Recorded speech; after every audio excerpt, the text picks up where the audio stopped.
Order. A call to order today's Defence Committee evidence session. It's a one-off evidence session on defence space. It is a pleasure to welcome our two panellists for the first panel. We've got two panels today. For the first hour, we will be concentrating on certain aspects of defence space before moving into our second panel at 12:30. Very, very warm welcome. We've got one person in person, and a pleasure to welcome you, Gabriel Elefteriu, who is the Deputy Director for Defence and Space at for the Council on Geostrategy. A very warm welcome also joining us virtually, Juliana Suess, who is a Research Associate at the German Institute for International and Security Affairs. And Juliana, I believe you're joining us from Berlin today? I am, yes. Brilliant. Well, look, without further ado, let us get straight into the questioning. And we want to start off on the threat landscape. And to kick us off, we've got Fred Thomas. Thank you, Chair. I'd like to ask about the defence space strategy. And to ask about any changes in the context, because that was published, unfortunately, shortly before the full-scale invasion of Ukraine. And there's a question mark over how much it stands still versus needs any change. So can you give us a sense of, with that kind of context, how relevant is that piece of work in this changed world?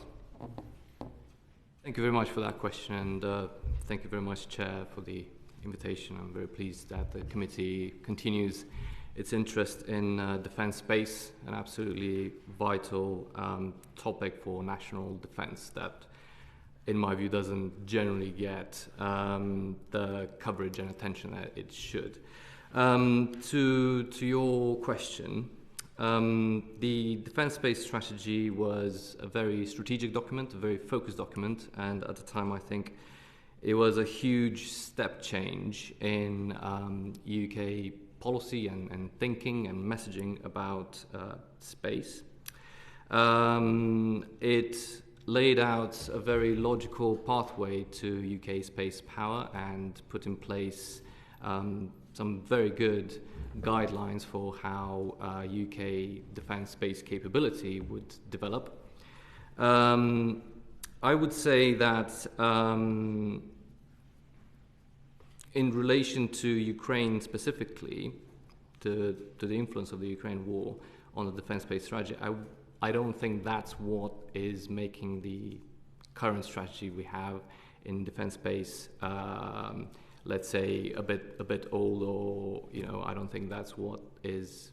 I don't think that's the problem. I think the main issue why we might want to look at updating that strategy is simply that the space threat landscape has changed, that the global space balance is evolving, that the capabilities and intent and doctrine of major space players in the space domain are changing.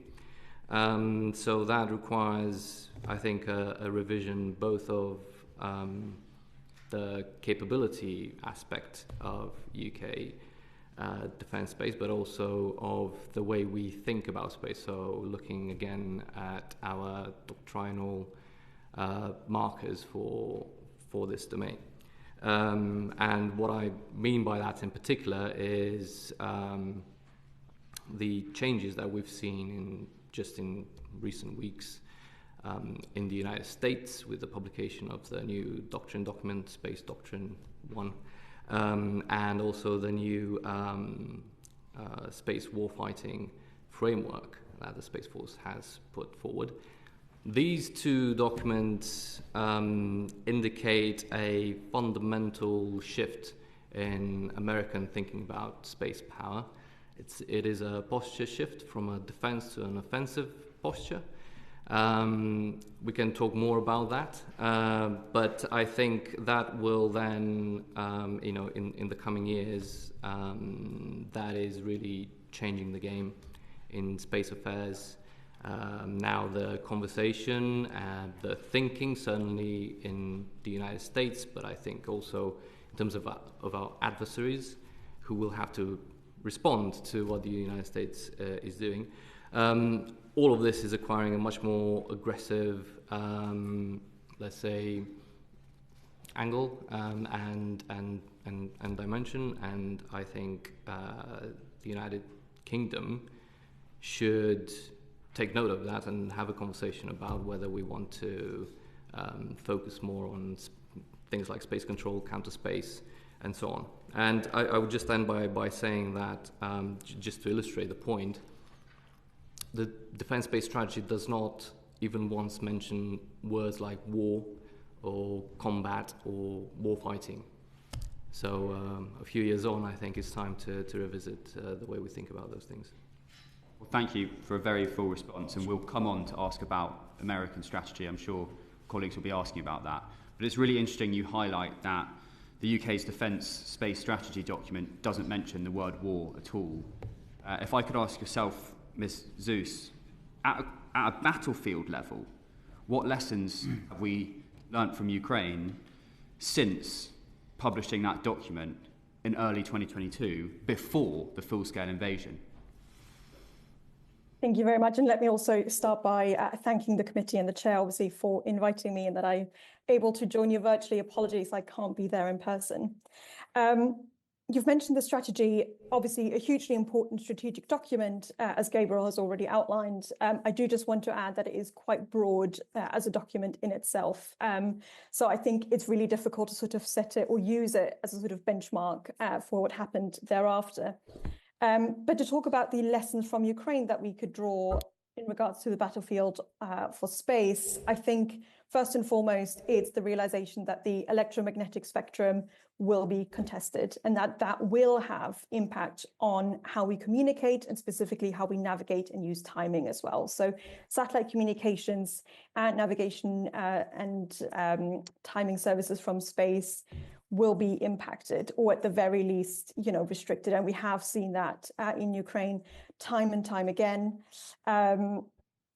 This also has implications for weapon systems, for example, HIMARS, as a result of GPS jamming.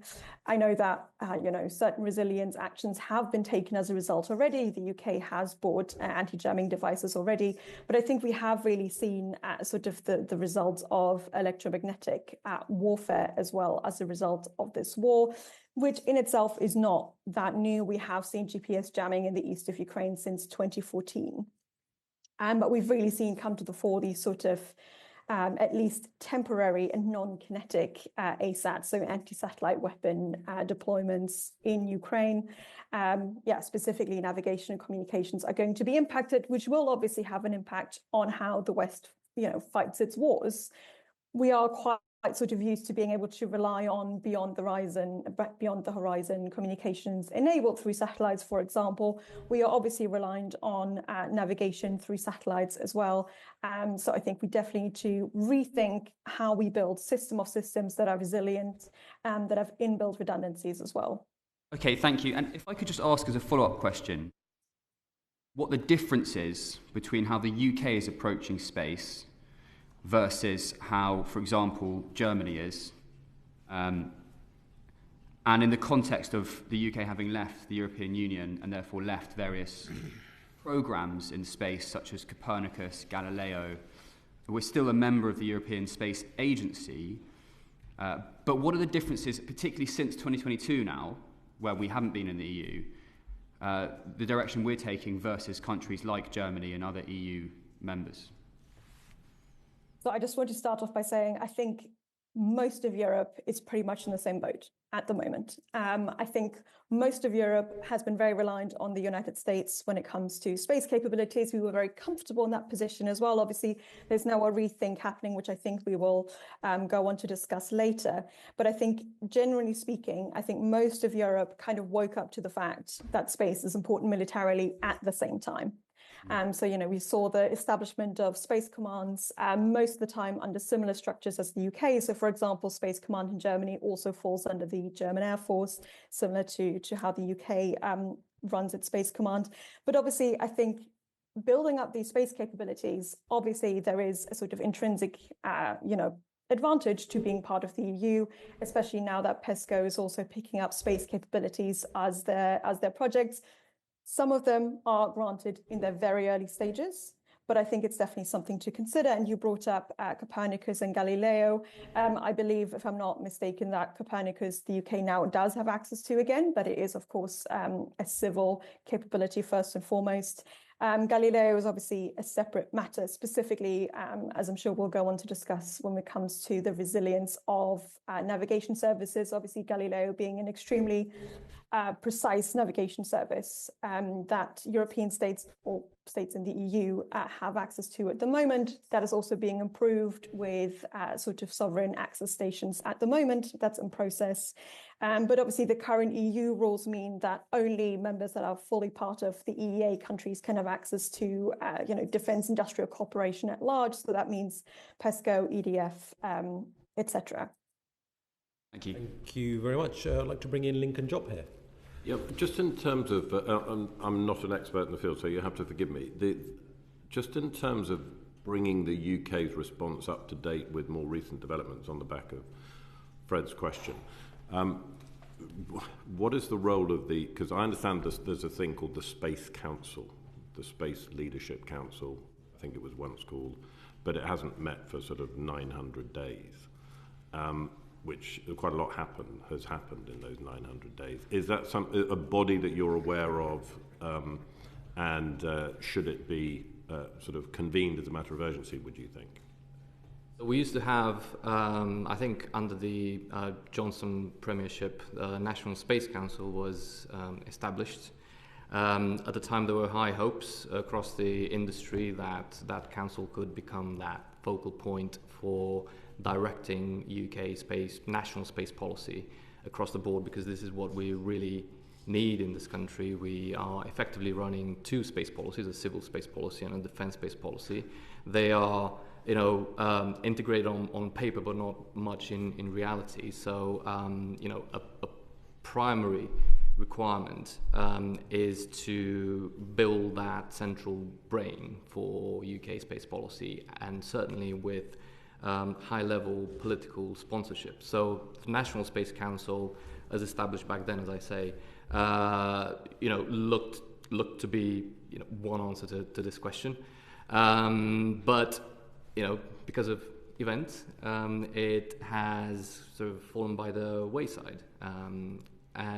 So I think it would be absolutely fantastic if that structure could be re-established, perhaps supported by a secretariat that can start to bring together and bring more coherence to UK space policy making across the board, because you need that central authority to direct national policy in this area. Indeed, as many have observed so far, UK space policy making in general is very fragmented across government, across different departments, from the MOD and DCIT to indeed the Department for Transport, and so on. That leads, of course, to a lack of coherence. We can talk more about perhaps the waste that results from that as well. And also, the most deleterious effect of all this is a lack of clear strategic intent for UK space power in general. And that strategic intent, I think, has to have that top-level political sponsorship. It has to come from the centre of government.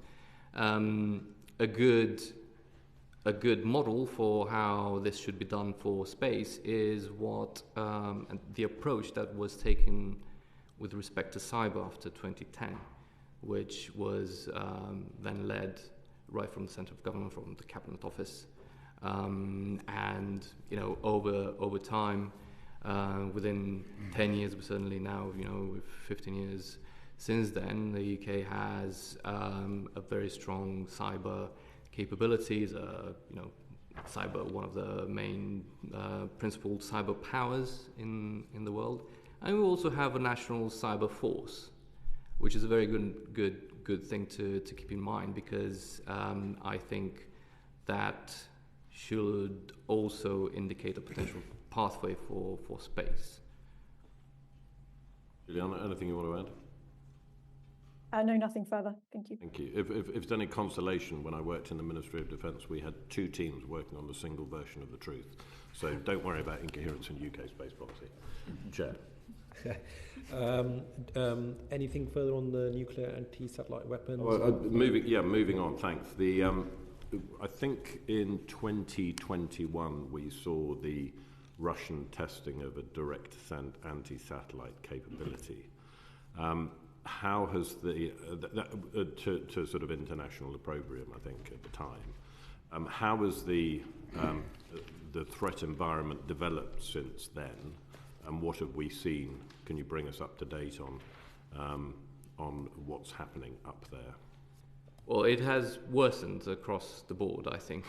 Juliana will probably agree as well. In respect to Russia, we've seen the intelligence assessments from the United States as to a potential Russian nuclear weapon being deployed in space in the future. It is assessed at the moment that it hasn't been deployed, but they're working on this capability. So that is one risk that is now on the table that has to be. This is a nuclear weapon constantly loitering, deployed in space for deployment downwards. Is that? No, this would be a nuclear weapon that would be deployed in space with the view of detonating it in space. In space, I see. In that scenario, but it is not deployed yet. I mean, this is the standing assessment from the Americans. Apart from this, there have been a range of very troublesome behaviors from both China and Russia in terms of RPO operations, so rendezvous and proximity operations, where satellites exercise close maneuvers. So they close in with a target satellite, maneuver around it. They are learning this capability quite well. Recently, in fact, the leadership of the US Space Force has started to describe these sort of behaviors as dogfighting in space. So there is that element coming up. And we have had both Chinese and Russian satellites coming close and performing these sort of maneuvers around allied satellites, American satellites, inspecting them. And this is, of course, assessed as being a security threat, because these satellites can then be used for attack purposes with a range of different effects applied. So yes, the environment is certainly worsening. It's also worsening from the point of view of just the expansion of military satellite capability that is being deployed in orbit, especially by China. Not necessarily space weapons, but satellites that are used for remote sensing and that can fix and track joint forces in the Western Pacific, for example. A lot of electronic intelligence satellites, electro-optical satellites, SAR satellites. So that development is very important, because I think we need to recognize that command of space is becoming foundational for command of the sea, because it supports long-range strike and also missile defense, especially in respect to the new classes of long-range weapons, including hypersonics, that are being developed and that are coming online. So we should be aware of the fact that the space layer of defense is not just something that is added to, or that just simply supports the terrestrial domains and the forces operating in those domains, but is absolutely foundational to the military balance. It's foundational and it's contested. Yeah. Yeah. Juliana. Thank you. I just wanted to add a couple of things.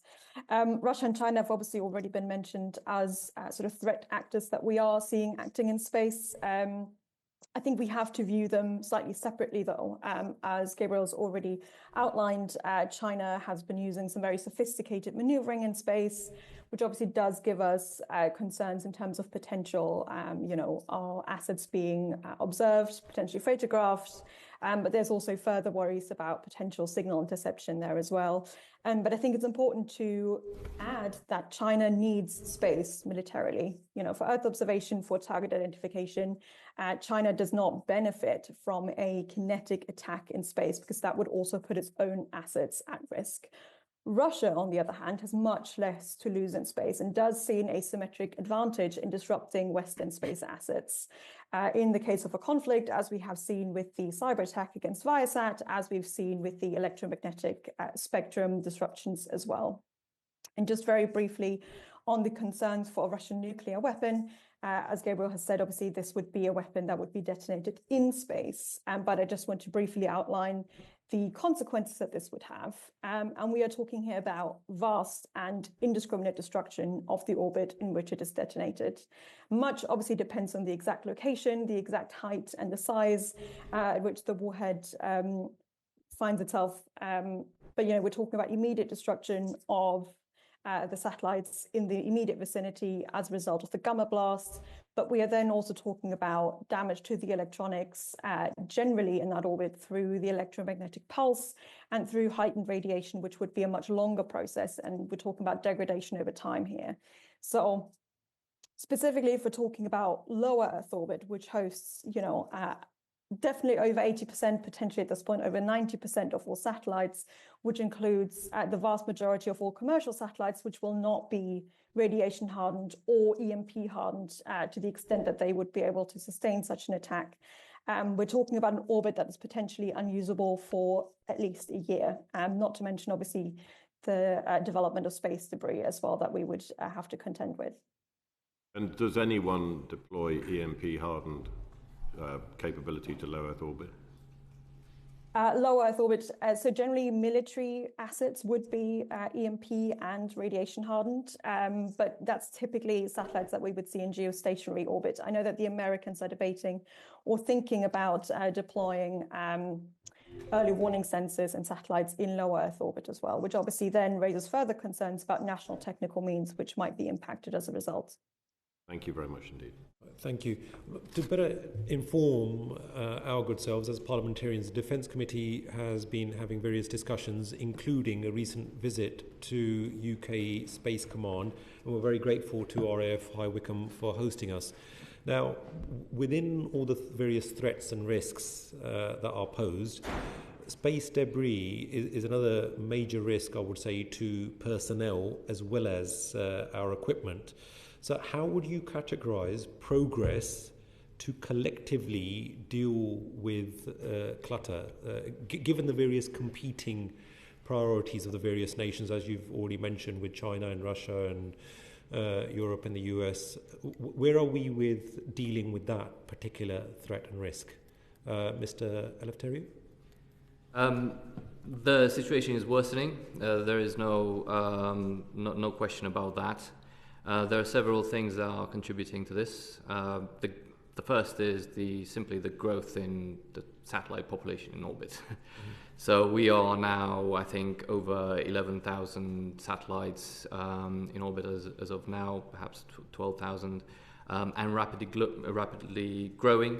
This is as a result of mega constellations deploying, so Starlink obviously, but now Project Kuiper is also starting to deploy, and the Chinese constellations are also starting to deploy. So this will certainly add thousands of more satellites. So there is more congestion in orbit coming purely from operational spacecraft in orbit, and as Juliana says, they're all being deployed in low Earth orbit. So that's where, even though space is a very big place, the fact is that the most useful orbits are in Leo, and everyone wants to operate there. There is a reason why that is happening. At the same time, we have seen in recent years, further cases of satellites just exploding in orbit, accidentally, or old disused satellites. This is something that happens. So the debris problem also continues to grow in that way. There are, in terms of mitigations for this, I mean, we can discuss this as well. There has been some progress in terms of international negotiations on rules and norms of behavior and so on, to try to impose new standards and regulations on companies, space operators, in terms of deorbiting their satellites after their life, at the end of their lifetime, and so on. But there is, again, we're in a race against time here, and there is a limit to what international negotiations and rulemaking can achieve on this. Okay, thank you. Ms. Suess, just further to that, our Defence Committee also visited the International Space Show recently in Farnborough, wherein we saw some companies engaged in technology to help deal with some of this clutter and debris. Why do you think we've had such a lack of progress collectively? I think there's two big problem sets with sort of debris collection. I think number one, obviously there are several technical challenges in actually being able to achieve this. There's been a couple of different technologies deployed. Some are nets, some are magnetic. Obviously, it does still require, at the very least, quite sophisticated maneuvering to get close enough to a piece of debris to actually catch it. And I think specifically in the commercial realm, I think there's just been a lack of funding into this, because at the moment, the rules are fairly lax around, how to safely deorbit a satellite, and satellites are for the most part not insured as soon as they're in space. So we've really not seen the financial incentive to actually, clear up the space debris that there is. And specifically when it comes to low Earth orbit, the typical sort of procedure for deorbiting a satellite is to simply let it be dragged back down through the atmosphere and to burn up there. Obviously, we have seen instances where that did not happen, where then satellites would actually come back, crashing back down to Earth. But I think there was simply lacking the financial incentive to actually, make sure that space debris does get cleared up sufficiently. Okay, thank you. Moving on to the next frontier. Mike Martin, please. Thank you, Chair. Dr. Suess, I'm interested in this conversation we've had about Russia and China, but I wonder if I could broaden it a bit to, say, the members of the UN Security Council. How would you rate or rank the P5 in terms of their space capabilities? I think when it comes to sort of the most sophisticated space actors that we have, I think the US is still the undisputed number one in terms of funding, in terms of capabilities, in terms of legacy. I think it's quite clear that the US is coming out on top. But I think China has obviously been investing a huge amount of capability and has, always been hitting their timelines, whether it comes to civil or whether it comes to military capabilities. And as we've outlined, we've seen them really come strides within the last couple of decades, also deploying a space plane similar to the US capability X-37B that has really raised some eyebrows, in addition to satellites that have robotic arms and can sort of catch satellites. This has only been tested on their own, but sort of catching satellites, bringing them to what we call a graveyard orbit, so a less used orbit, to sort of not be a danger anymore, and then returning to their original orbit. So again, showing us quite sophisticated maneuvering that they're able to do. I think Russia has very much been losing its space power in the last couple of years as a result of sanctions, corruption, aging infrastructures, but also, simply a sort of brain drain problem as well. And so you've really seen Russia struggle to meet its timelines when it comes to new projects. They have launched quite a number of new satellites in the last 2 years, yes. But I think we have definitely seen that space, or sort of their space power status, has been lost to a degree. We know that, for example, they were relying on commercial space imagery for some of their operations in Ukraine, which does to me signify that their own sort of trust in their systems isn't what it used to be. So I think that's a sort of top 3 that I would rank in. And as discussed earlier, I think sort of European space powers are sort of in the same boat at the moment, where we're building up capability. But obviously it's, long timelines and quite expensive as well. You put Russia above UK and France? I think at the moment, obviously, it's intransparent to sort of be able to see where Russia is at exactly, but at least when it comes to, for example, SSA, so space situational awareness, for example, I think Russia's capabilities are still quite strong. That's also a legacy as part of the Cold War. Obviously, UK and France are also gaining through, access to the US catalogue. But when it comes to sort of sovereign assets just on their own, then Russia still has more sophisticated SSA capabilities. Thank you. And Gabriel, would you agree with that? Yeah, I completely agree with that. That is certainly the ranking: US, China, Russia, France, and the UK. I would just emphasize that the UK is very far behind.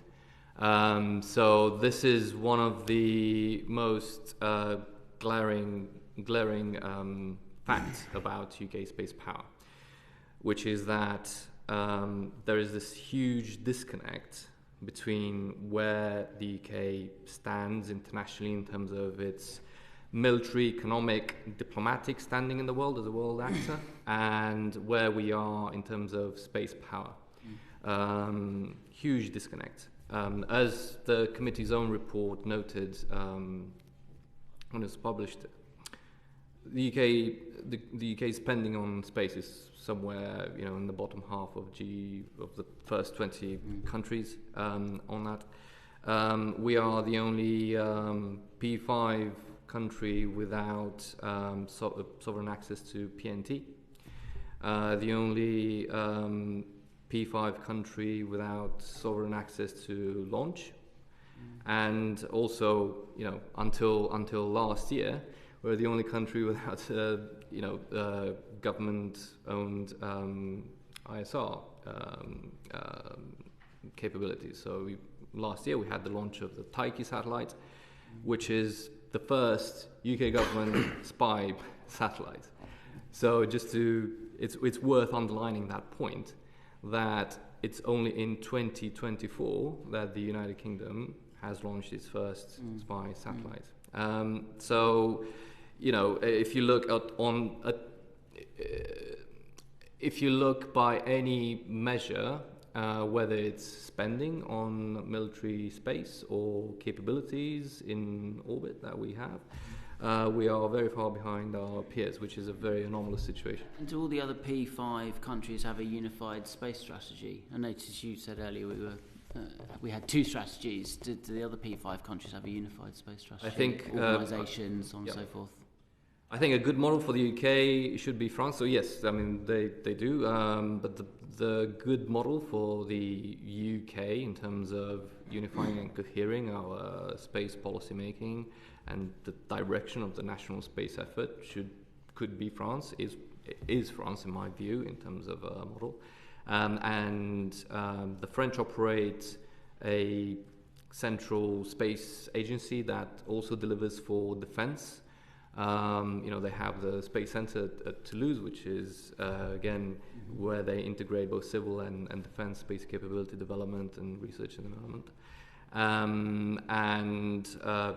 That one agency is really the directing force for the French space program. That's helpful, thank you. And just a quick one, Dr. Suess, so in the integrated review in 2021, this was the thing that Fred alluded to before, we put aside £1.5 billion, just under, for space defence. Is that being spent on the right priorities, and are those capabilities, that capability development, is that on track? I mean, how are we doing with that wish list from then? Yes, the wish list indeed. Obviously, as you said, it was 1.5 billion in general for space, but then also set aside separately 5 billion for Skynet, which, as a legacy program that is already working quite well, to me makes sense in that sense. In terms of sort of capabilities, just to sort of work through them one by one, obviously communications covered through Skynet, but I think there's also buying in of commercial services for communications that don't have to be, 100% sensitive. So welfare services, for example, are already covered through commercial. Obviously, there's the government share in OneWeb as well. I think that makes sense. I think for me, an additional sort of question would be, can we guarantee Skynet resilience, specifically also with the upcoming generations? I think, again, thinking about the sort of timeline of the satellite from planning to manufacturing to by the time it's actually being sent into space, a lot of time is in between. And I think the threat assessment to, the environment of space has changed quite significantly in that time. So I think sort of threat assessment should be done regularly to make sure we're sort of up to date on that, specifically thinking how long a satellite such as Skynet will remain in space for. P&T, I think there's been some thinking done around sort of P&T resilience and redundancies since the DSS, but I don't recall sort of specifically funding being set aside for that. I think perhaps a sort of P&T resilience was a blind spot of the DSS at the time. I think the Space Industrial Plan, for example, that was published thereafter has caught up onto that. And I think plans such as mod time, for example, are showing that the thinking is evolving on that. Space situational awareness, again, obviously money was being set aside for this. I think from what I've heard, the National Space Operations Centre is nearing full operational capability. To me, that is good news. Again, obviously, the UK is benefiting in this case also from filing deals and being able to share data with the US and having that, I suppose, mutual dependency and mutual collaboration working there. ISR, with 970 million set aside at the time, probably the biggest sort of big ticket item on the list. In terms of progress, I think it has been a little bit slow when it comes to the implementation of the constellation Astari. I think it's a little bit delayed at this point, and I think we're looking at sort of full operational capacity in sort of early 2030s, if we're being optimistic. On the other hand, I think that is one of the capability gaps that can probably be most easily filled through commercial partners. And again, something that we have seen in the war in Ukraine, where commercial partners could very easily supply space data imagery, whether it's radar, whether it's optical, to Ukrainian forces quite rapidly, in part also through the US. But I think that's just something to mention, that the gap there can be plugged in the meantime. Thank you. Are there any final points to add on that? I think Juliana gave a very good summary of this. I would perhaps just specify a few things. At the moment, the UK is on an upward capability trajectory. I mean, that's absolutely clear. As I've mentioned, we've had the Tyche demonstrator satellite already launched last year. Now we know that a number of other projects are in the pipeline set for launch in 2026 and 2027. So satellites like Titania that will be testing laser communications, optical communications. There will be Juno, which is a follow-on to Tyche, electro-optical sensors. And there might be 2 satellites actually in that program, and of course Oberon, which is a radar, space radar system, again 2 satellites in that. But these are, as far as we understand at this point, they are demonstrator satellites. So the actual architecture of the Astari constellation is still unclear, and it's probably normal at at this point still experiment and still see how that architecture should evolve. But as Juliana says, I do think progress is slow when we look at what other actors are deploying in space and how quickly they're moving in space and how much money they're investing, specifically in military space. But on the question of whether the defense space portfolio is still, as laid out in the 2022 defense space strategy, is still valid, I think that question should be re-examined now in light of what we are seeing from the Americans, who are now, as I mentioned before, moving towards a more aggressive posture that is focused now increasingly more on space control, on orbital warfare, orbital strike, and indeed terrestrial strike from orbit. And this is really the big one. So President Trump has, as you know, has signed an executive order directing the creation. We'll move on to the US. Oh, right, in a okay. short while. I don't want to go on to the other allies just within your response here. If we can come back onto the US. Yeah. But at this point, I also wanted to bring in somebody who's guesting from the Science, Innovation and Technology Committee, a former Minister for Science, Research and Innovation, George Freeman. Thank you, Chair. Thank you both. I wanted to ask you about where you see the UK fitting in the European space defence ecosystem. On the one hand, I know we're going to come to the US, but on the one hand, since I was Minister, the extraordinary defence surge, the growth of NATO, the Ukraine situation has brought the UK and European partners much closer together. And at Farnborough recently, there was a strong sense that perhaps the European defence surge could be a great opportunity for UK space. On the other hand, I noticed that IRIS is still, despite Commissioner Breton's departure, still very much focused on capability for EU members only. It looks and sounds very much like the EU's ambition to have its own constellation for secure comms and defence, very much out with Washington and Beijing. So I wanted to ask you, do you think the UK in this new landscape is part of the European defence space ecosystem, or in fact isolated from it? I don't think it is part of that. I think, as we all know, there are significant political issues that are framing the potential for space collaboration between the UK and Europe. The European Union is very focused on its own sovereignty, developing its own systems for its own use. Negotiations from a third-party perspective, negotiations for acceding to those kinds of programs will be very difficult indeed. And I personally, I don't think that we've got that opportunity. But at the same time, we should also note that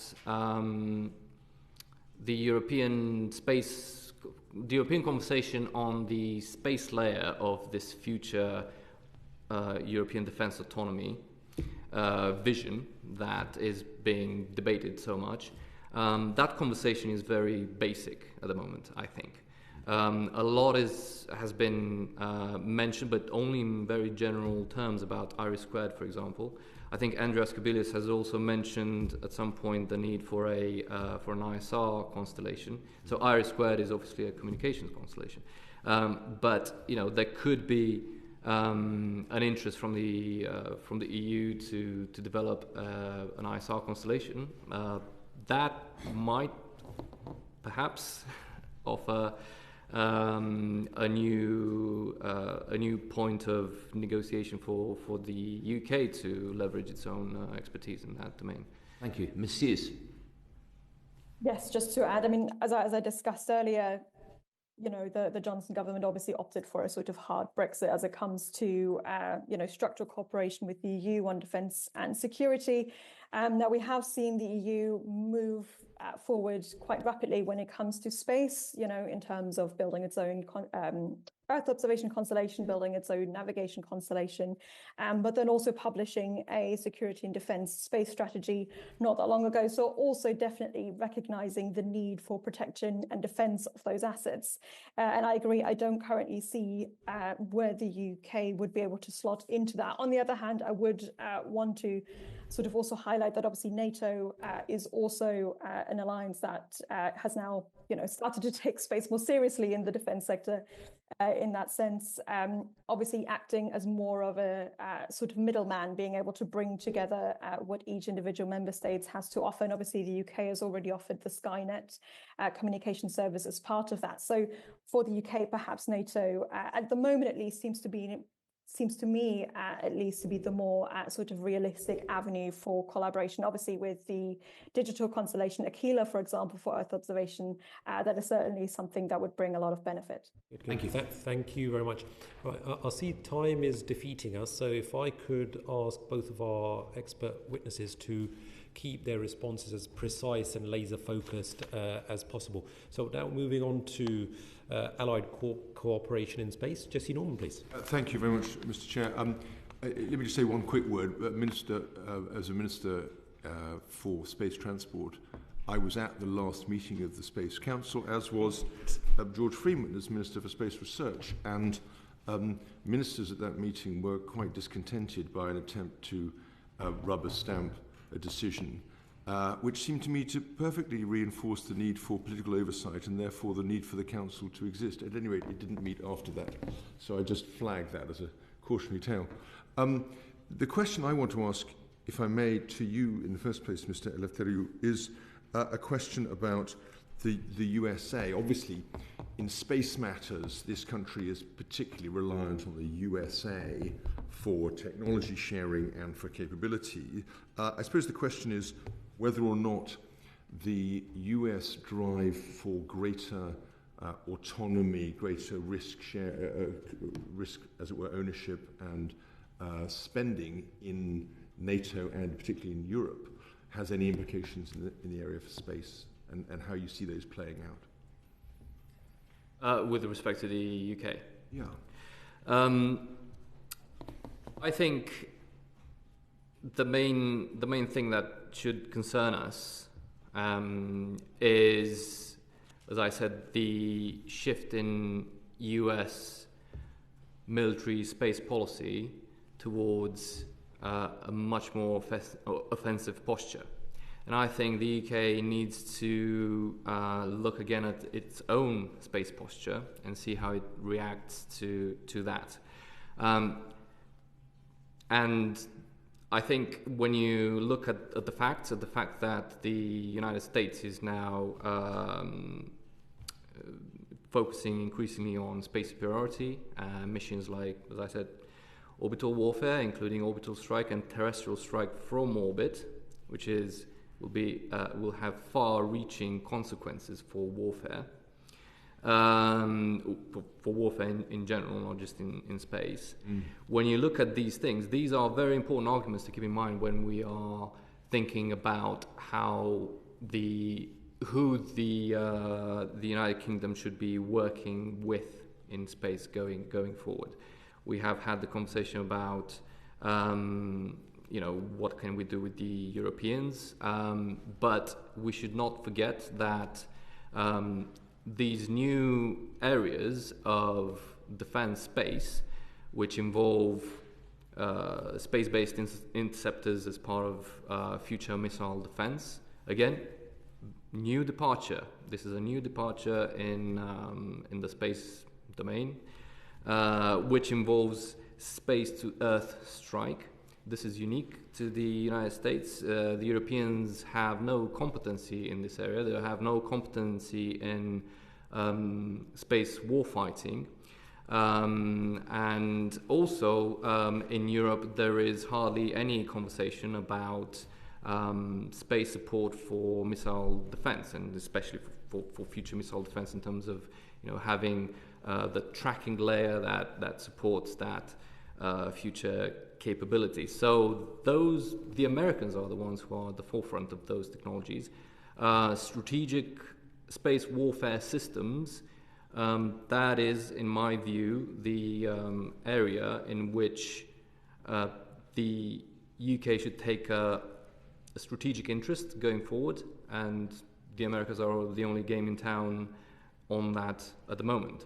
So, when we look at this situation of the divergence between the United States and Europe, and what that means for space, I think we need to make that calculation of what matters for UK space policy and space power going forward. So just to be clear, it's not just a matter of funding, although you would expect the UK and Europe to be expected to put up more. There's a defence opportunity here for the UK, and it's most of all a matter of posture in relation to the USA. That's what I think you're saying.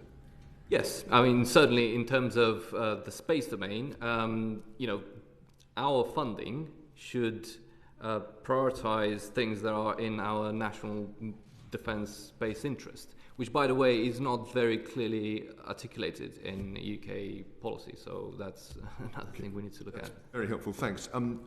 Juliana, do you want to comment on any of that? Yes, just a very quick addition I would want to make. Obviously, we have heard that the UK, as is every other European nation, is incredibly reliant on the US for strategic enablers, specifically when it comes to sort of military capabilities. But also, I just wanted to add, it's also about the processes and the integration level at which we are, which would obviously make a sort of, not a complete isolation, but even if, European countries want to become more independent, it goes further or deeper than just the capabilities and the funding attached. It's also about how do we set ourselves up. Okay, thank you very much. Thank you very much. On to Michelle Scroggin, please. Thank you, Chair. We've spoken about our reliance on the US for several things. How much of a vulnerability do you think our reliance is on the US GPS system?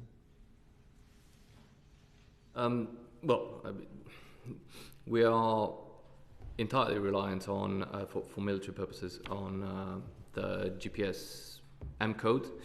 The UK is unique among allies in having a privileged access to the military GPS signal. That is very good. Of course, there is the political question of and that is definitely a vulnerability. But we must keep in mind that the requirements for PNT in the context of the future battlefield are also changing. So we are moving into an era where we are having increasing autonomy integrated in battlefield systems. So we are already seeing autonomous systems that can navigate autonomously, using computer vision, terrain navigation, and so on. We are seeing increasingly weapon systems which have their own guidance rather than relying on external guidance, GPS guidance, and so on. In terms of the Ukrainian battlefield, we have seen that last year we have seen the first fully sort of robot-led assault in the conflict at one point. And those kinds of systems rely on very precise mapping. So there is a continued role for space assets in terms of mapping terrain with precision at very high rates, indeed, on a persistent basis to support navigation in that way. There are also other types of aids for navigation, like quantum compasses, and which are in development, but which will be independent of GPS, and new technologies being experimented with by the US Space Force, by the Space Development Agency, in terms of signals of opportunity and so on, which can deliver PNT signals from LEO. So alternatives to GPS, to classic GNSS systems, are being developed, and I would expect that in the long term this dependency from a military point of view, from a battlefield point of view on GPS will reduce. Obviously, it's very hard to forecast exactly the rate at which this development will evolve. Okay, and would you seek to gain full access to Galileo again? And what's the likelihood of that happening? I don't think it is very likely. I think, that's, as we've discussed before, if this kind of negotiations were to begin, I think it will be a very difficult one, and it will come at a very high cost for the UK, probably not making it worth it. But also, I don't think it is something that can be achieved very quickly and in the relevant time frame. So probably that's not where we want to put our time and effort at the moment. Thank you. Ms. Suess, do you have anything to add to that? No, just very briefly to say, I think the reliance on GPS is massive. Again, also with sort of regards to resilience and redundancy, I don't really see the options for redundancy or building a redundant system independently at the moment, which would obviously be a huge cost and timeline related project. But there's definitely things that can be done to make the system more resilient from a sovereign point of view. As I mentioned earlier, mod time is one such way of doing that. Another one is ELORA, so an enhanced long-range navigation system.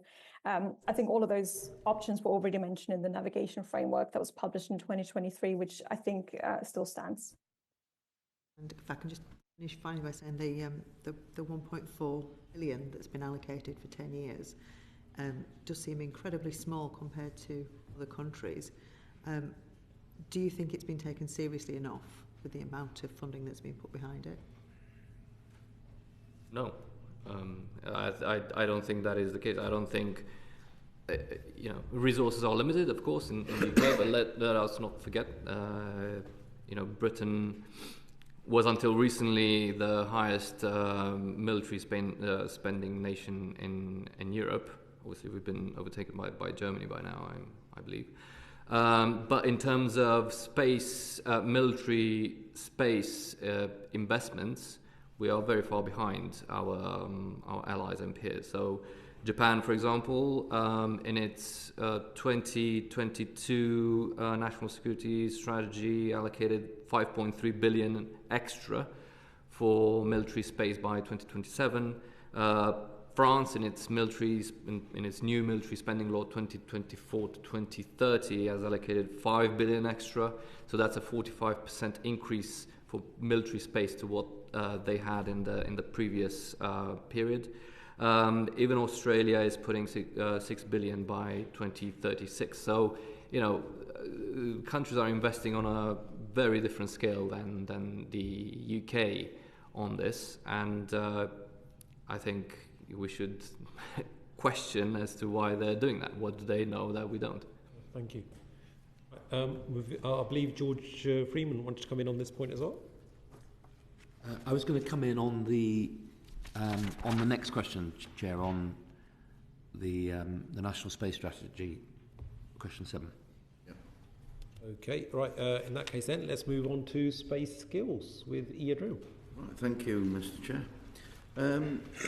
Juliana, if I can direct this question to you, because I know you've written extensively, including a paper that you submitted to Russia last year, about the space skills needed by personnel and how they should be embedded in defence rather than looking at it as a niche area.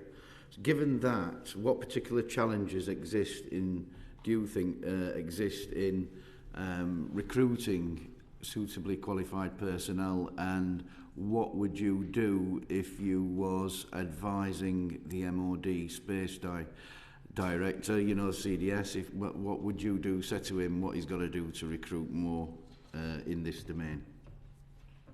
Thank you. I think the inherent that we've seen with space is that it's always seen as a sort of separate aspect of defence. And I think, space does underpin the most basic capabilities that we have in defence. Without space, we would not see the sort of fundament that modern defence currently stands on. But that's not really communicated sufficiently. I think because space has, quote unquote, just been working fine, for the last sort of 35 years, GPS, for example, communications, and it's not really been something that specifically the UK has had to think about in any conflict. SATCOM was guaranteed, navigation was, always guaranteed, so that wasn't really a concern. And obviously, we always have to think of space or space security as sort of the integration, that element that space provides, but then also the potential for space itself as a potential battlefield, right? So, and I think that communication doesn't always really add up in that sense. So I think space is sometimes seen as too much as a battlefield of the future, even though we have concerns that we need to address now and resiliences that need to be built up now. So I think that's in part due to communication. I think, with the setting up of UK Space Academy, running space courses as part of UK Defence Academy, I think that has already, I think that's a good first step. Just saying space is part of defence, as is air, land and sea, as a cyber. And I think also just thinking about space security more almost like we think about cybersecurity. Any employee of any company gets taught about the sort of dangers of opening an email that could be a potential sort of phishing threat. I think equally we should think in the military about how do we detect and track potential space threats as well. They're not something unique that happens to other states or other militaries. It's something we need to contend with today. Thank you very much. So what would you say is your assessment of the efforts to increase space literacy across the defence more broadly? Is that for me? Either. I think it's... Go on, Juliana. Yeah, Ms. Okay, sorry. Thank you.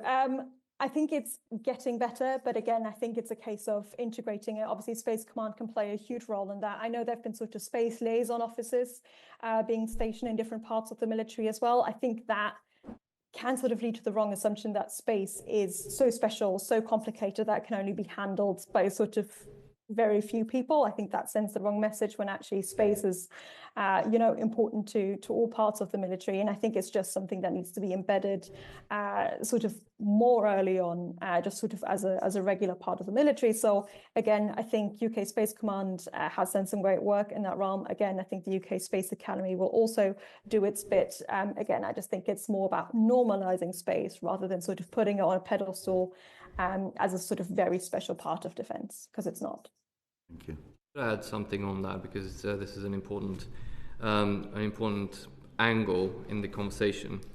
I think the way to attract more people to space in general is to have a stronger national narrative about space, about what this country wants to do in space, whether or not we want to be a major space nation in the 21st century. There's absolutely no question that the space domain is going to be one of the big stories in the coming decades, from a national security point of view, from a economic point of view, and so on. We don't have that narrative yet in the UK. We don't have it anywhere near to what you see in countries like India, even in countries like France, not to mention China. For example, there was an opinion poll in a few years ago that looked at what children in China, the United States, and the UK want to be when they grow up. In China, they want to be astronauts, or taikonauts as they call it. In the UK and the United States, they want to be media influencers. So there is a strong correlation about the national narrative that a country has about its space aspirations as a nation, and the amount of interest it elicits from the young generations for going into this area. This is a task for political leaders, for politicians, to talk more about space, to have that conversation informed by the national interest in space, right? So there is a UK national interest in our country being a stronger space power in the future. There is, as I said, there's an economic interest in that. There is a national security interest in that. Human space flight is also a very important angle to this. To date, we have only had one UK astronaut going to the ISS, Tim Peake, right? Just one. I mean, there are so many other countries, much smaller countries, which have had multiple astronauts going there and so on. We have been running a very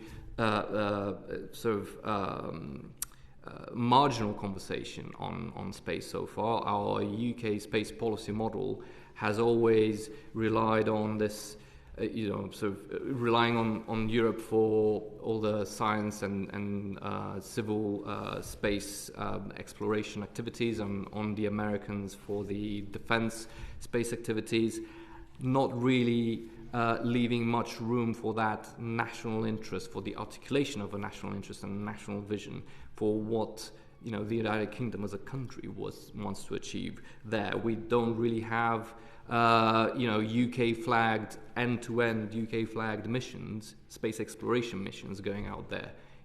A rover with a Union Jack on it going to the moon. I know it might sound a bit silly at some point, but this is what other nations do, and it's effective. Thank you very much for that. We could have a whole new session on that one question, but Mr. Chair, thank you, and thank you very much. Thank you very much, Mr. Gabriel Elefteriu and Ms. Juliana Suess for your expert evidence today. And with that, I bring the first panel of our Defence Committee session to an end, and I will temporarily suspend the sitting before we start our second panel. Order, order.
as an example of that.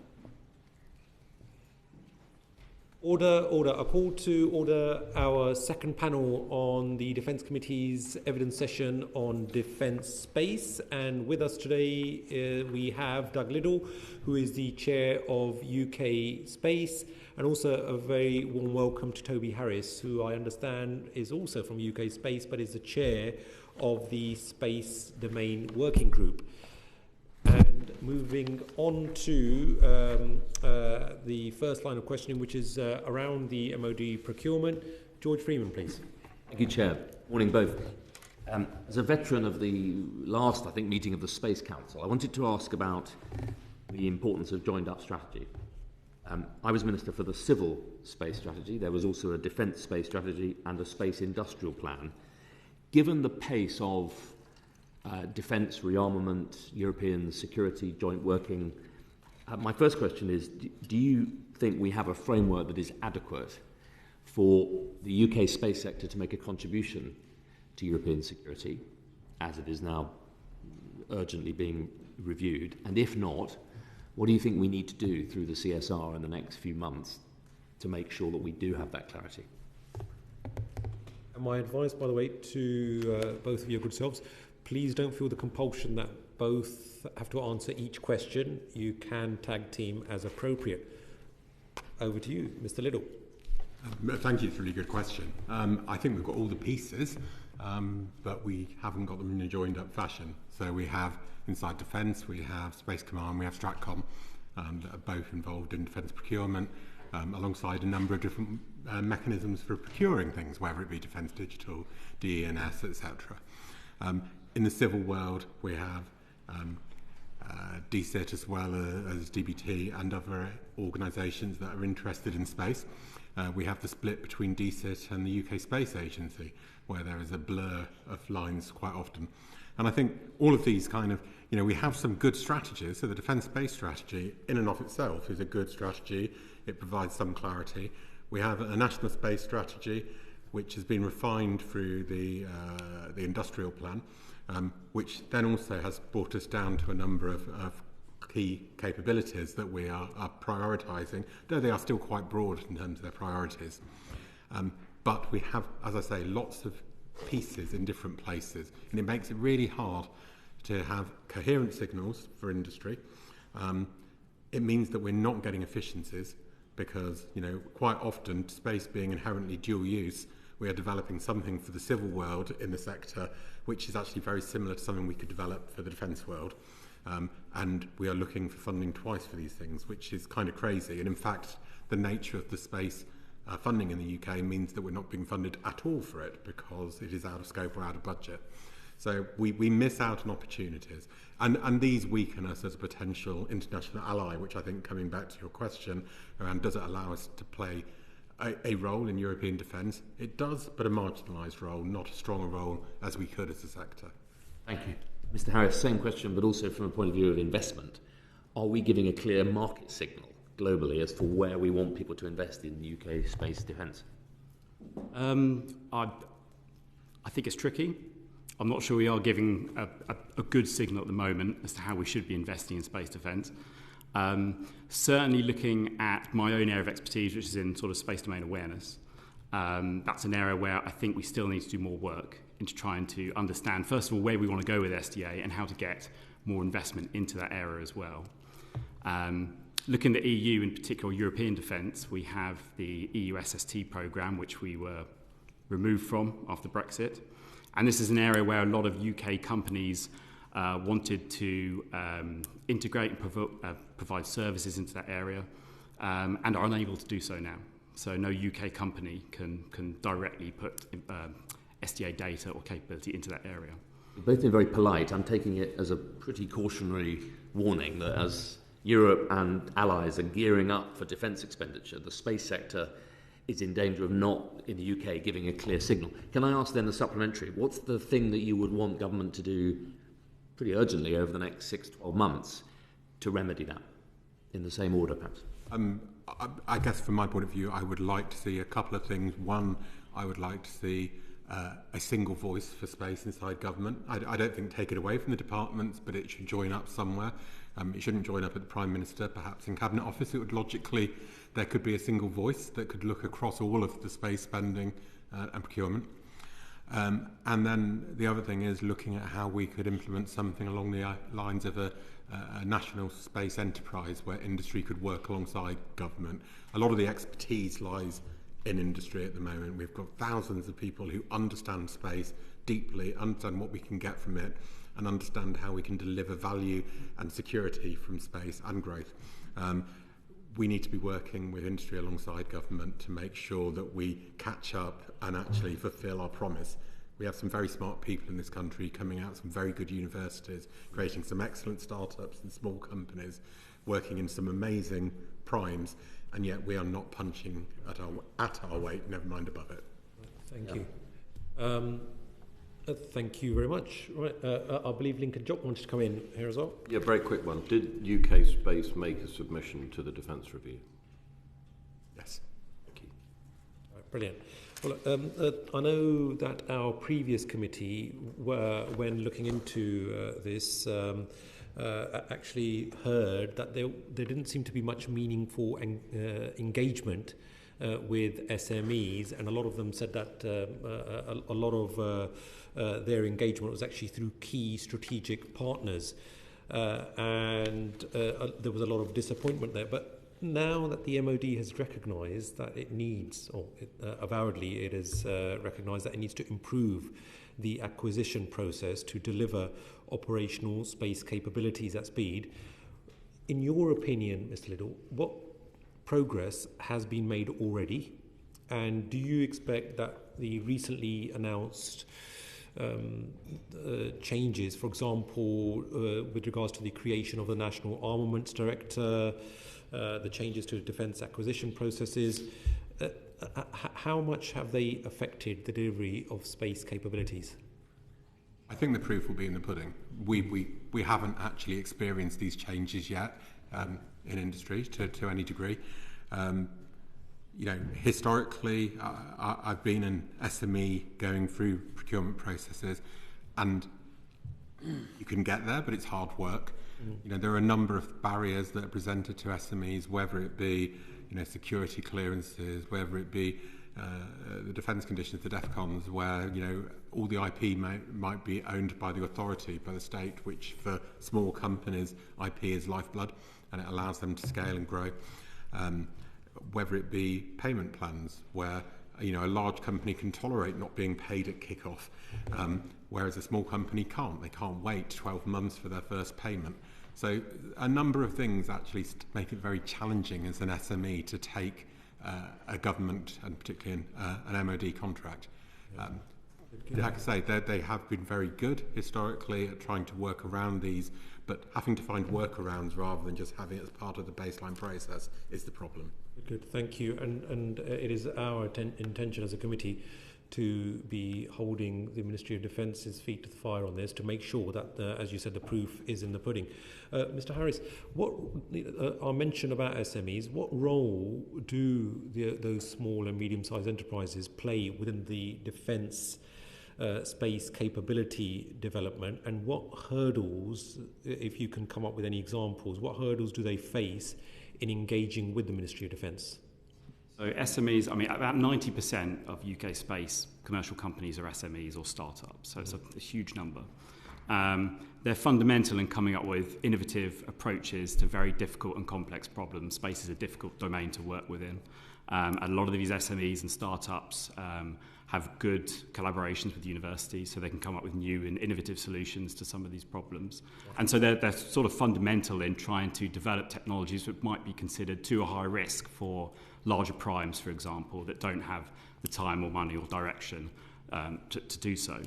In my own experience, and from being on the SDA group, which is made up predominantly of SMEs, the many access points into government for procurement makes it very confusing and complicated. There's a whole host of different ways for procurement to happen.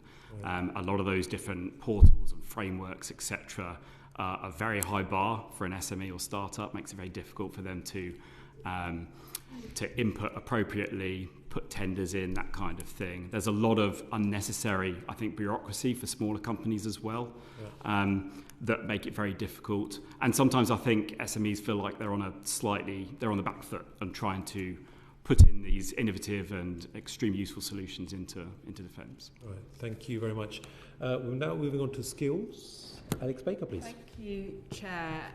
So government has recognised that there is a skills challenge facing the space sector, and obviously this is not something that is exclusive to the space sector.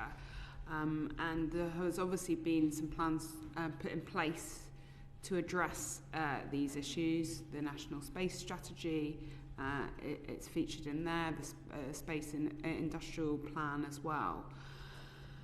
Off the back of that work, have we seen any material difference as a result? So I would say we're probably still waiting to see the impact. These things tend to take a few years to trickle down. There's been some really good work done cross-sector between government, industry and academia to address some of the skills issues and develop a strategic workforce action plan, which is now, going through its execution phase. I think we just have to be mindful of attacking the right things, because, as you say, the skills deficit is probably true across a lot of high-tech industries. One of the areas, for instance, space, as the satellite processing capabilities improving, we are now struggling because we would like to use machine learning and AI in space, but we're not going to pay the salaries that they're paid in other industries and other sectors. There are some very niche skills around RF, software-defined radio, some of them are particular to space. There are some things around being able to orbit other satellites, which are obviously very niche again. And we can focus on those. But I think it's a bigger problem with the workforce, and I think it goes back to, as Gabriel said, what's the national story? How does the UK see itself? How do our citizens see themselves? And do they want to actually be part of a high-tech industry? We would talk often about, at a young age, children, it's very easy to enthuse them with rockets and dinosaurs. But actually, as they get to choosing their GCSEs, their A-levels, their degree courses, they don't think there are jobs in space. And it's making sure people, and parents particularly, realise there are jobs in space, so that our young people start to follow those lines, those career lines, so that by the time they're being sort of out of schooling, out of academia, and they're going into the workforce, that they know that they want to work as a satellite engineer, because there are jobs. Because Uncle Bob down the road works as a satellite engineer, so there's surely a job there. I've been at STEM events in sixth forms where parents will stand next to a child and say, no, don't do that. There's no job in that. Go into oil and gas, go into banking. And I don't have anything against banking or oil and gas, but space is a valid career, and I think we need to make sure that nationally, that people understand, in the same way they would in France, in Germany, in the US, and Japan, and all these other countries, that there is a career in space.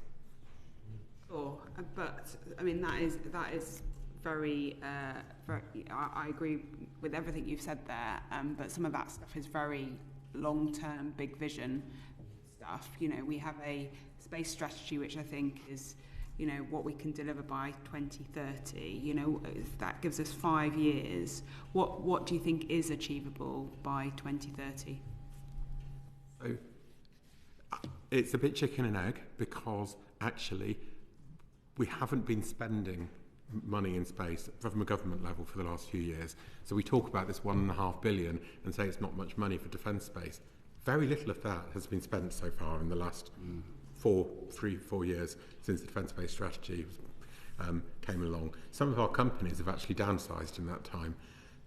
So we can make predictions about what careers and what people will need, but at the moment we're not crying out for them, is the sad truth, to be frank, that we have actually struggled a little bit in the last few years in the space sector, because government has promised, companies have geared up against those promises, industry has invested, VCs have invested, we've all been ready to go, but the programmes haven't appeared.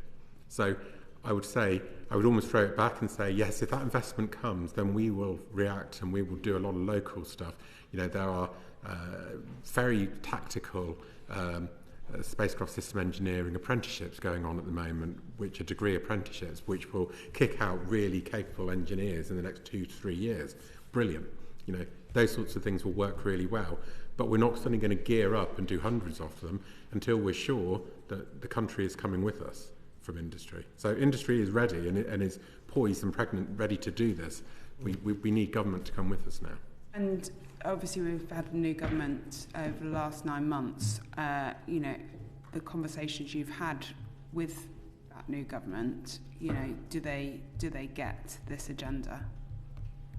Our feeling is yes, but it's a tentative yes as ever, because we are early in the first term of this government. So we need to understand where its intentions truly lie. At the moment we have confusion with multiple ministers having a responsibility for space still. It's often very hard to know quite who to talk to be frank. So, you know, we do need to have some clarity in those asks and clarity in direction to be able to understand whether or not we're going to get what we hope we're going to get. But we will continue to invest and gear ourselves to be ready. And if this government could make one intervention to move us forward, what would you like that to be? Single person in government. It's the same as earlier. It's a single person in government who has oversight of all of the different activities going in across government. Thank you very much. Thank you very much. We now want to come in onto commercial collaboration. Lincoln Jock, please. Yeah, I just want to run the tape on my understanding of the role that Starlink played in Ukraine, because I've just, as a couple of experts, been nice to sort of have it confirmed that this version is the right one, that the Russians took out the Ukrainians' sort of internet capability, satellite-based internet capability. Starlink, a SpaceX company, provided it, including to the tune of, I think, about 47,000 terminals. Then, as they wanted to push into Crimea, that SpaceX then said that they couldn't do that because of the US sanctions regime on Russia. And the long and the short of it was that the operational plan was it hindered, or the aspirations of Ukraine were hindered by their access to a civilian capability paid for by the Pentagon. Now I think there's now a more military version of it, Star Shield, I think, which is so far. I'm getting warm body language. Is that your understanding of where we got to? That's my understanding. I think that's agreed. Yeah. Okay. This sort of brings us into the realm of sovereign nations having huge reliance on commercial capability for the prosecution of self-defence. Now, you might say that twas ever thus, but it's obviously not a national capability of Ukraine's. It's one where they're reliant on the commercial sector. So can you give us a sense of concentration risk, if you like? How much of a marketplace is there out there? Could the Ukrainians have gone to anyone else in order to get that capability in short order? Well, I'll start and then you can correct me, Doug. So I think, at the time, Starlink was probably the only real capability available that could provide that, given the fact that it's a comprehensive satellite network. There probably were several other options, but they wouldn't have quite the fidelity, the accuracy, the capability that they were required. So I think at the time it probably was the only real feasible option. So if that wasn't available, then they probably would had to go with something else. It might not have the same capability. And are those are those commercial companies all US based, or are there other options around in the marketplace up there? Technically OneWeb had some capability at the time, and that's obviously not US based, so that could have been an option. I think a majority would have been US based though. So I don't know if you... I would just say in addition there are things like the Inmarsat, now Viasat terminals, which are something which offer a lower data rate capability in a small terminal size. And the key with Starlink is really it's the size of the terminal is tiny. If you've held one, this is a small terminal, and they cracked the user terminal issue, which is the thing that kills comms normally, is that you need a 3-metre dish out the front of your house to be able to talk to these things. So having solved that, they have become trailblazers, and it's a different model to the OneWeb model, which is more about connecting to a hub and then distributing the capability, whereas with Starlink it's very much a B2C play, so the single user can just put out a terminal. So yes, at the moment that was probably their best option. And is there a risk to being beholden to a commercial organisation? Absolutely, because they also are covered, they have their own national politics, which provides regulatory control on how that system is used, as well as commercial interests. And those two things are always going to compete unless you are a state owner and the company is registered in your country. You don't have control. It goes through everything from sovereign systems, and whether it's comms, Earth observation, or launch. If you don't have control, then somebody can turn off your access, overnight. And how are there any other market entrants to replicate SpaceX Starlink's capability since that sort of monopoly of one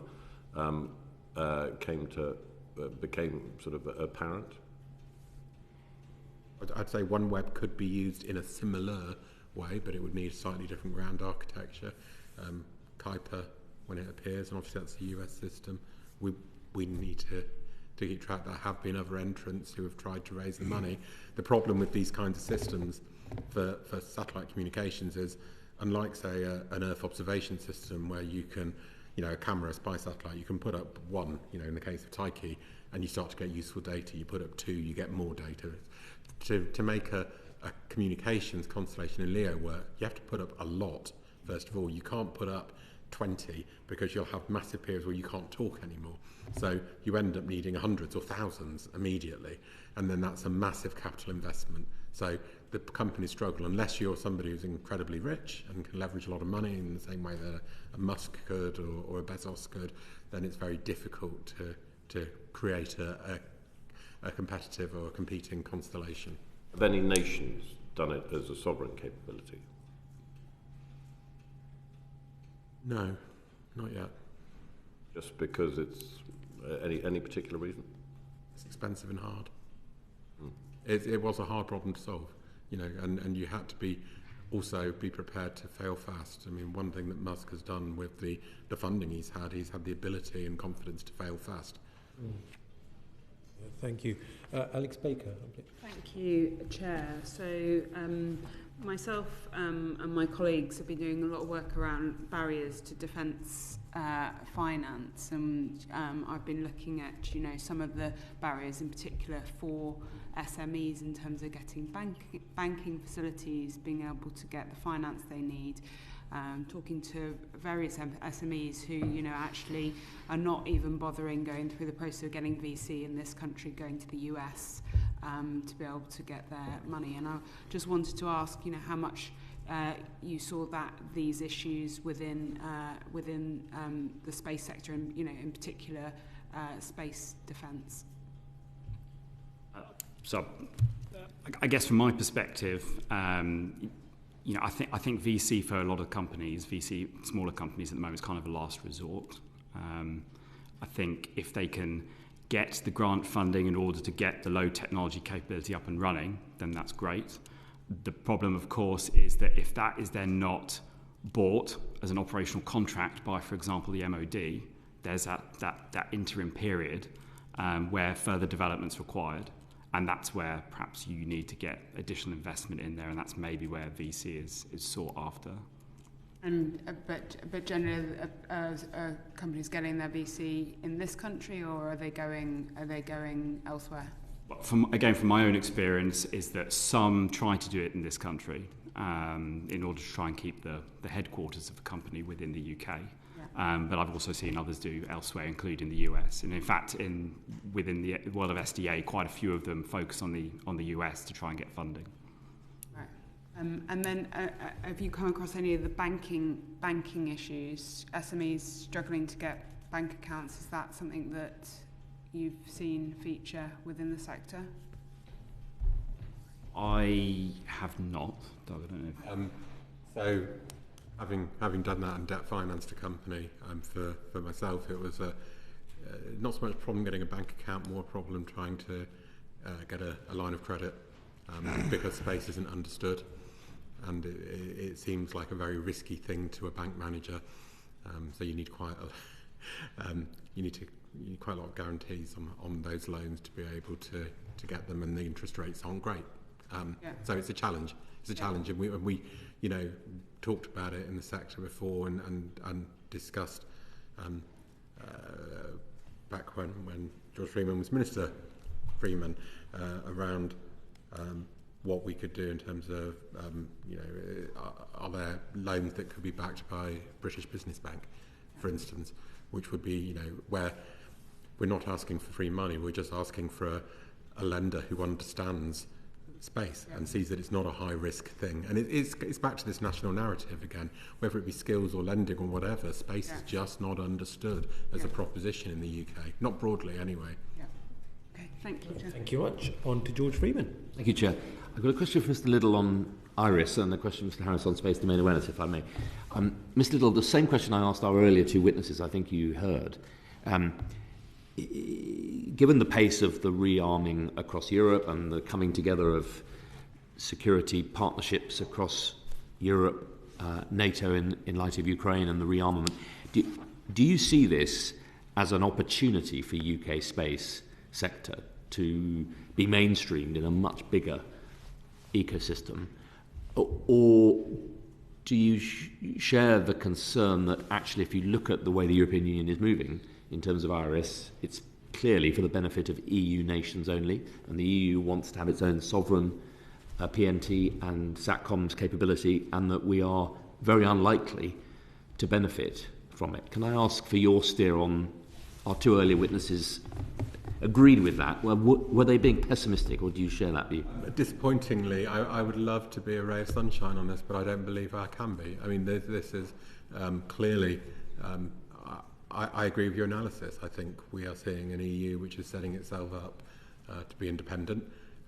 I think we would need to understand, if we were to look to buy our way into anything, it would probably be by turning up our own system and bringing something in kind, rather than to ask if we could, rejoin Galileo or join IRIS. So absolutely, we would have to think very strategically as to which partner we work with and how we can best access that capability. Thank you. For the record, Chair, when I inherited the OneWeb deal, it was very clear to me that it was not popular across government, but nonetheless it was a capability that could be quite of some strategic value, and tried to engineer it so that our golden share could give us an industrial benefit as Europe adopted it. But I fear the geopolitics have not gone in our favour on this, but hence my questioning. Mr. Harris, could I ask about space domain awareness? It's becoming an increasingly hot issue, with space more congested and contested. Can I ask, do you think the MOD here has a clear enough vision and strategy on space domain awareness, and whether the deep advanced radar capability being developed under AUKUS is enough part of that? So the fact that we now have the National Space Operations Centre stood up last year is a good step in the right direction. I think they've now developed their cross-government space domain awareness requirements, which have been essential in trying to define what the country actually needs in terms of SDA capability. But there isn't, as far as I can tell, a consistent strategy across government about how to implement those requirements and how to develop the capability that we need. There's a lot of discussion about using the own access collaborate approach, but how that's going to be partitioned, where the commercial and industrial input into that is, what it looks like, and how much is it going to cost is all a little bit unknown at the moment. So I think they need to, I guess, nail that down in a lot more detail and also expedite it as well. I think we probably could have got to this stage a bit earlier. So it's a question of just working a little bit faster. Sorry, I forgot the other part of your question there. Well, I'm wondering, it's the flip side of the earlier question, whether in this European NATO defence surge, with the Americans making clear, look, we're here for a nuclear umbrella, but you're going to have to do your own conventional operational battlefield defence, whether that is a big opportunity for UK expertise in space domain awareness, or again, whether you feel we're going to have to choose between American or European. I mean, we are incredibly reliant on the US at the moment, and I don't see that changing much in the near future. I think this is a great opportunity for the UK and UK industry to start developing. We've already developed a huge amount of commercial capability that could be used by the MOD, but it's a great opportunity for the UK to actually set out an area that we are shown to be good at, space domain awareness. We have a lot of innovative people, a lot of innovative companies. As you mentioned, the domain is becoming contested, congested. We've got large constellations, commercial and state as well. And so that capability is going to be essential. But I think we need to target it in an area where, perhaps a niche area which hasn't been developed in detail, an area perhaps in characterising particular space objects, areas that could help support some of our other military aspirations for command and control and space control, that kind of thing. And an area that can be seen as very valuable to our allies. So we're participating in a global picture rather than just trying to do everything ourselves and reinventing the wheel at great cost to ourselves. I think I'm taking that, you share my view that in this is space domain awareness is a key opportunity for the UK, because our American allies view us as a very, very deep and trusted partner in SATCOMs, in encryption, in intel, in cybersecurity. And our European partners are more focused on the industrial supply chain of construction, manufacture and constellation. So SDA feels to me, and I think you agree, as one of those big opportunities for the UK. Yeah, definitely. I mean, it's mentioned as a priority in several of the documents. I haven't seen it realised as a priority, but I think it should be, because I think we can do this really well within the UK. Great. Thank you. Thank you very much.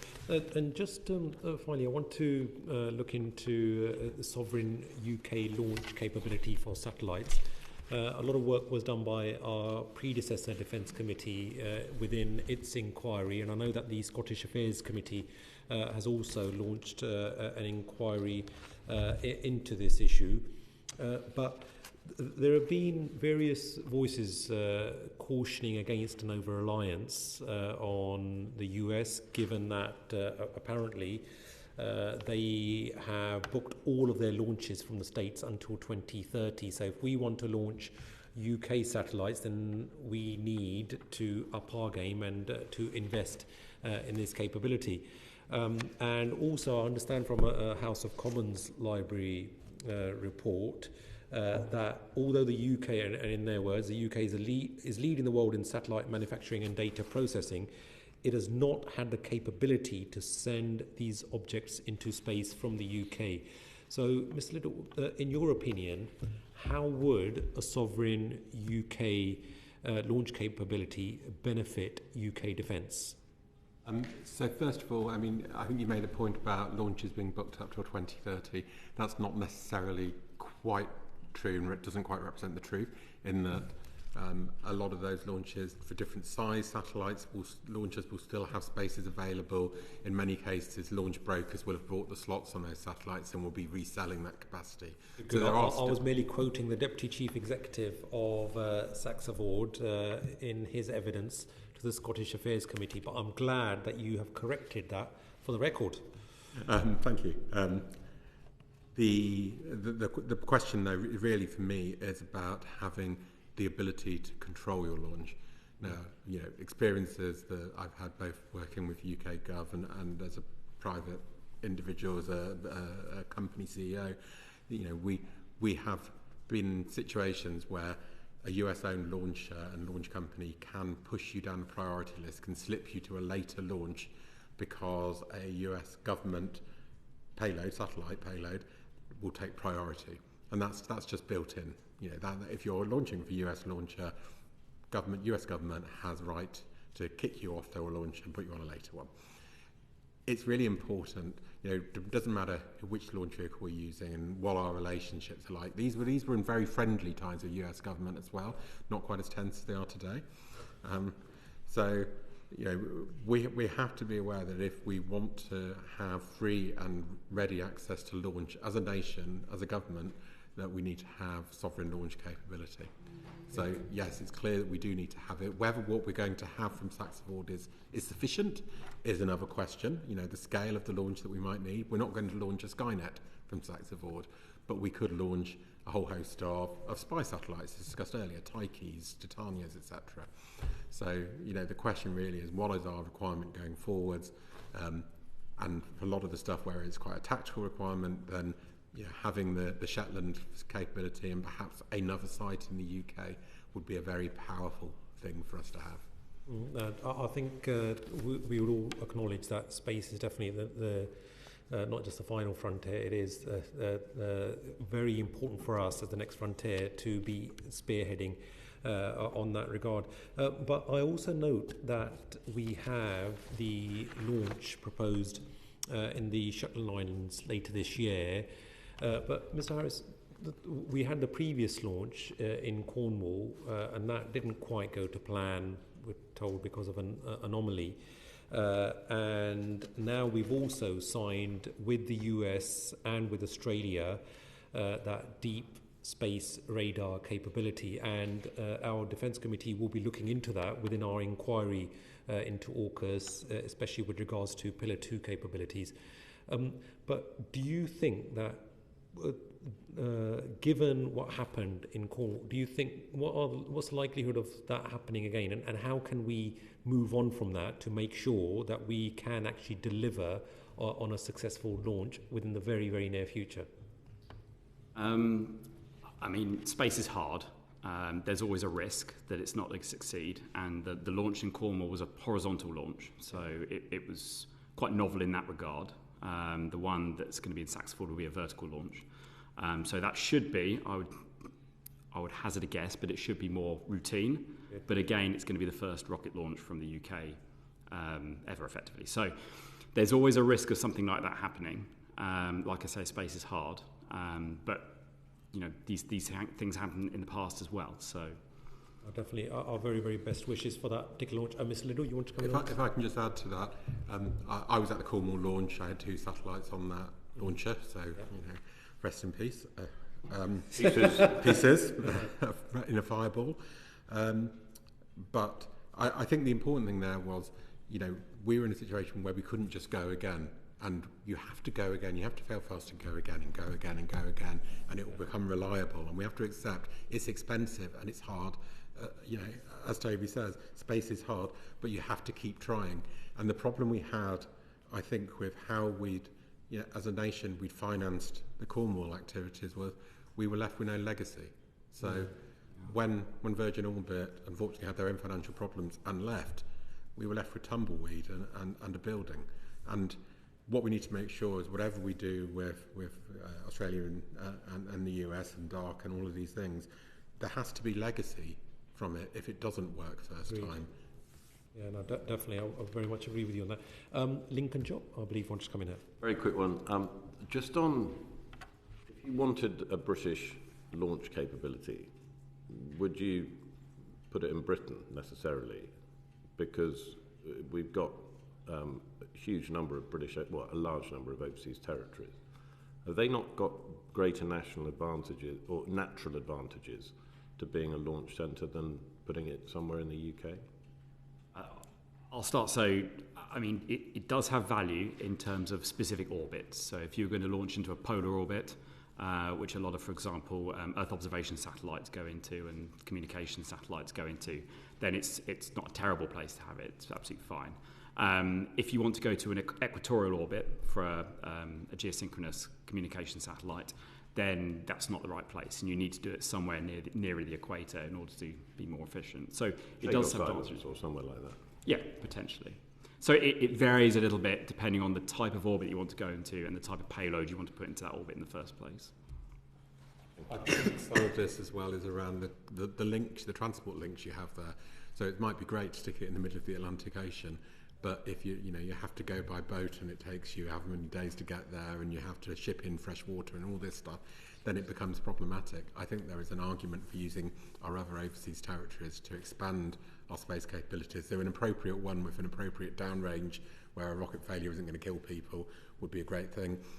but to have somewhere geographically different to the UK, I think it's an excellent idea that you pointed out. Also providing communications architecture, their ground stations that gives us more diversity and resilience. All of these things are good things. You know, if we can afford to do it as a country, we should. Thank you. Thank you very much. I believe that's been a very, very productive evidence session. I'm very, very grateful, Mr. Liddle, to your good self and to yourself, Mr. Harris, for giving evidence today. And with that, I bring our evidence session today to a conclusion. Order, order.